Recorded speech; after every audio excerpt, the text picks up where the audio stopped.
So here's another example where we're multiplying two different functions, so we have to use the product rule, and inside of the product rule we're going to have to use the chain rule.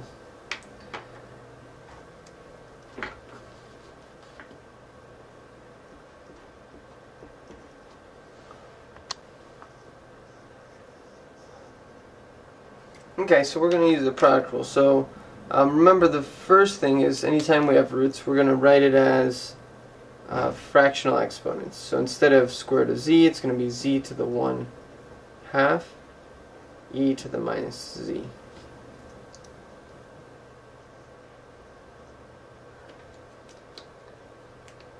Okay, and let me color these in again to make sure we're on the same page. Okay, so we get the derivative of the first using the power rule, so we're going to have 1/2 z to the minus 1/2 times the second, leaving it alone, so e to the minus z plus, now the first one we leave it alone, so z to the 1/2 times the derivative of the second. Now when we get the derivative of the second, we have to use the chain rule. So remember, the outside function is the exponential, so we have e as the exponential, leaving the inside alone, times the derivative of the inside, which is here in black. The derivative of negative z is just -1. And that's it. Okay, let's try this other one. So we have f of x is the cube root of 2 to the x plus 5. Okay, so again, whenever we're getting derivatives and we have roots, we turn them into fractional exponents. So instead of cube root, we're going to have 2x plus 5 raised to the 1/3.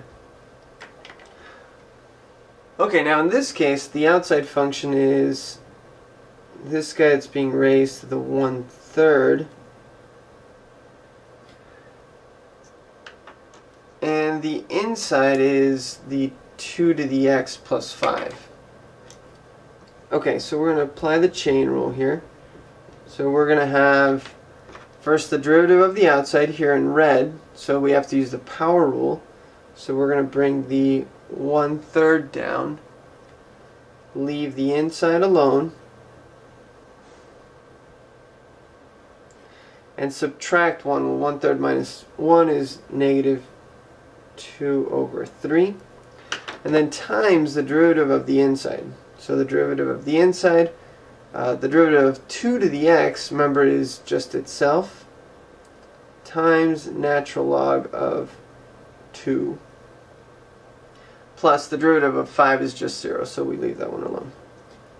And that's it.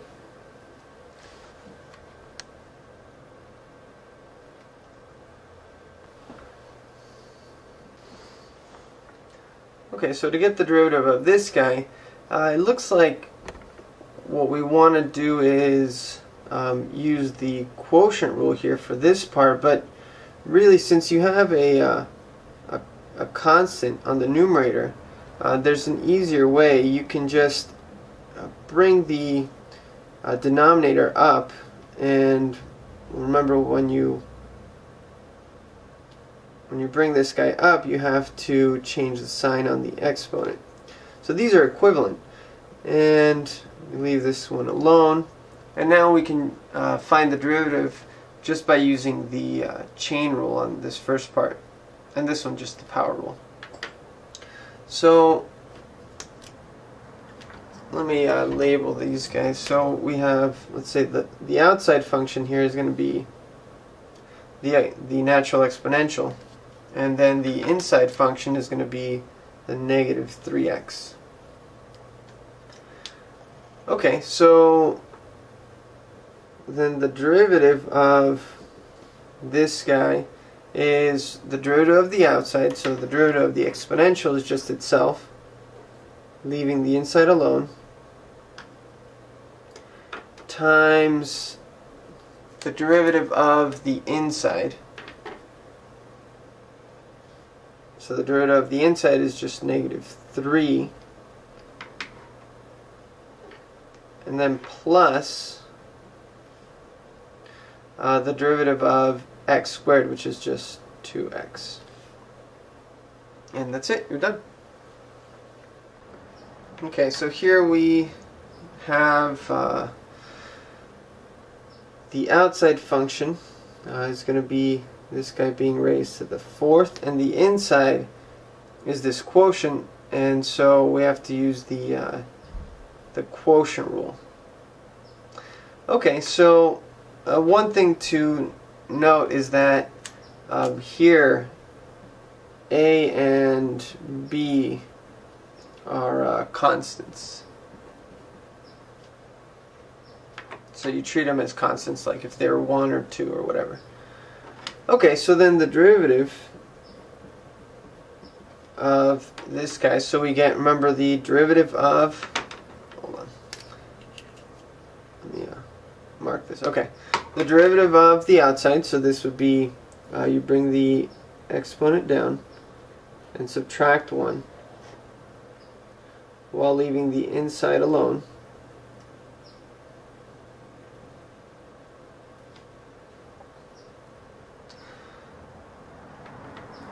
Times the derivative of the inside. Okay, so the derivative of the inside, if we use the quotient rule, we're going to have the denominator squared, and then remember you get the derivative of the top, so the derivative of a constant is just 0. 0 times the bottom, you leave it alone. Obviously this is just going to equal 0, but we'll write it out anyways. Minus the top times the derivative of the bottom. Well, if a is constant, the derivative of a is 0, and the derivative of z squared is just 2z. And you can simplify this a little bit and multiply this the 0, so this guy is going to equal 0. But I'll just leave it like that. Alright, I'll do it. Okay, so let's simplify it one more step. I'll leave this guy alone. B over a plus z squared to the 3rd. And then this is negative 2bz over a plus z squared. Squared down here as well. And that's it.